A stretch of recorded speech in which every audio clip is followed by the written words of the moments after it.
This story from the Chafetz Chaim, and that is, there was a lady. She came from the hospital, and she came. She said, "Please give word to the Chafetz Chaim that I'm coming to see him for beracha." I says, "What happened?" So the family said, "What happened?" Says she has a child, and the heart.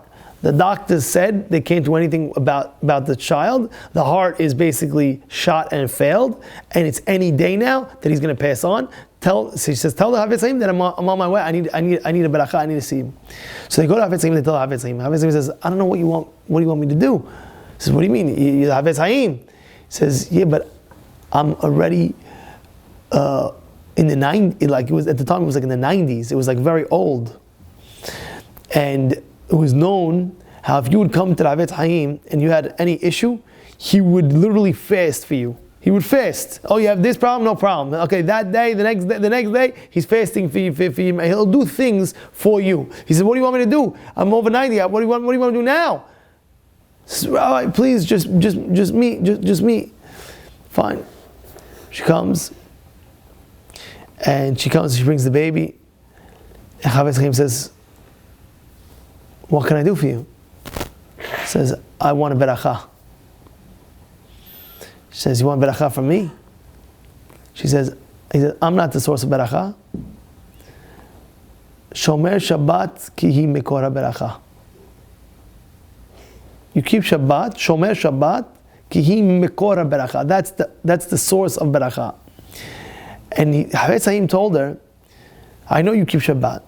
There's a Rambam, by the way, you should just know. The Rambam says, besides just Shmirat Shabbat, there's something called Kavod Shabbat. And one of the things of Kavod Shabbat is to get ready on time before Shabbat. Not the second, no.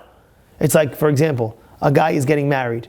Are you going to be late for your wedding? You're not going to be late for are you going to be on time for your wedding? Let's put it like that. You're going to be on time. Your wedding starts at 7. You're going to be on time for your wedding? Or are you there 5 o'clock waiting for pictures and everything like that? What are you doing?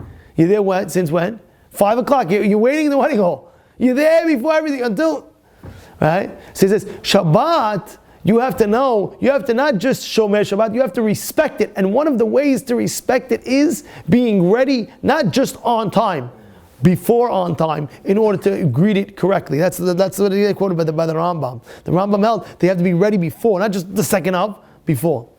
So he says, look, what I can tell you do is, be so much ready, by midday, Hatzot, Hayom, be completely ready, meaning what? Meaning, with your Shabbat table set, of course you're lighting close to Shabbat, but basically you're ready for Shabbat, you're waiting for Shabbat.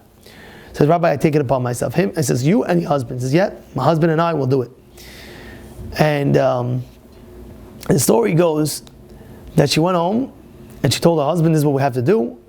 And week by week, after about a month, 2 months, the boy is still living. She goes back to the hospital and says, listen, you said within the month. Look, he's living. So let me check the heart. He checks the heart. And the doctor says, what did you do after you left? He says, you tell me what's wrong with the heart now. He says, I want to tell you something. When you left here, I can guarantee you, what'd you do? He says, I went to the Rabbi Chafetz Chaim. So he says, let me tell you something. This heart was dysfunctional. This heart was impossible. This heart was done. Your son got not the same heart. He got a whole new heart. Hashem gave that barakah from the Shmirat Shabbat of the Kavod. We're not going in keeping Shabbat. You keep Shabbat. But we're going in honoring Shabbat. What's one of the ways of honoring Shabbat? Being ready in advance, waiting for Shabbat. In that situation, you have a great zechut. By the way, there's many stories like that. The people who were ready before had a great zechut. There's a very famous story with the Ridbaz. Ridbaz wrote a Pirush on the Yerushalmi. Look how great he was. He wrote a Pirush on the Yerushalmi. And what happened was he had a life and death experience where he went up to Shamayim and they said, that's it, he's done. He says, please give me his zechut. I have to finish the Pirush of the Yerushalmi. He says, don't worry, we have somebody else to finish. Please, I need to do this, I need to do that. Says, then he said the following. He said, if I will get ready, waiting for Shabbat, by midday, of course he was learning, but midday he was ready, didn't have to do any, he was ready midday, and they said, V'schut that, we'll give you more life. You have to know, it's not just keeping Shabbat, it's respecting it, giving the right kavod for it. You know, when you do that, you'll see major more beracha in your life. Have a good day.